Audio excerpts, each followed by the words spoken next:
Sir Noy, good day. Paano mag-cash deposit sa URPay? Sana po masagot. Thanks po.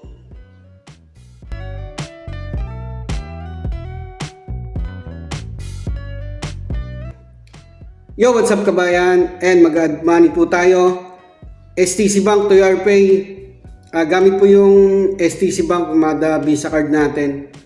Kaso yung tanong ni kabayan Sir Noy, good day. Paano mag-cash deposit sa URPay? Sana po masagot. Thanks po.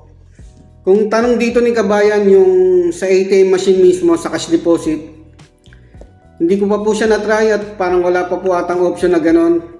Katulad nitong sa STC Bank, wala pong ATM ng STC Bank pa mga kabayan Baling gagawin natin, mag-add money po tayo or magta-top up. Gamit tong ATM ng STC Bank natin, mag-add money tayo sa URPay. Ito ang gagamitin natin. Ito yung tatop up natin. Yun po yung mga option na pwede po kayong mag-deposit, cash deposit sa URPay o sa ibang online transfer app mga kabayan. Gamit po yung ibang ATM card. Pwede rin yung IBAN number, local bank transfer naman po yun. At yung transfer to mobile number. So, ayan, nasa likod po ng ATM card yung details. I-add natin sa URPay natin.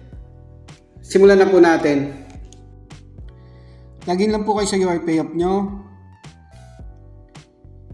Ayan, lalagyan po natin laman yung URPay natin. Magta-top up po tayo or add money. Nasa likod po ng ATM card ng STC Bank yung details, yung CVV, yung card number.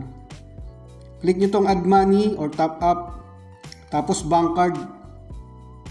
Ayan, may mga ATM card na po ako dyan. Pag wala pa kayo, click nyo lang add new card. Tapos enter details manually para mas mabilis. Yan yung card details nasa likod ng ATM card. Lagyan nyo lang yan, card number, pangalan, CVV, expiration date. Ayan, lalagyan ko lang ng details. Tapos check nyo tong box na to. Lagyan nyo naman siya ng nickname para makikita nyo kagad yung gagamitin yung ATM. Kayo na pong bahala kung ano pong lalagay nyo. Yan, STC Bank.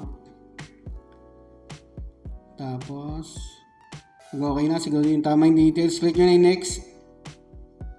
Yan, card successfully na. I-check natin, balik tayo sa add money. Yan, click nyo ulit yung top up. Bank card. Ito yung in-add nating panibagong ATM. Tapos, makikita nyo po dyan, kaya maganda yung, importante yung nickname. Lagyan nyo na yung amount, 100 Saudi Riyal po minimum pag mag-top up. Click nyo na yung next. Yung security code nasa likod ng ATM card, yung tatlong number. Enter nyo lang. Tapos mag-send po ng OTP yung STC Bank or kung anong ATM ang ginamit nyo. Tapos click nyo na yung next. So ayan mga kabayan, gawin lang po ako kadali mag-top up or mag-add money or mag-deposit ng pera sa URPay. Gamit po yung STC Bank ATM card. Mag-iingat po kayo lagi mga kabayan sa paggamit ng online transfer apps. Isisecure nyo yung details nyo, yung OTP, huwag nyo pong bibigay kahit kanino. At syempre yung personal at bank details nyo. Maraming po salamat.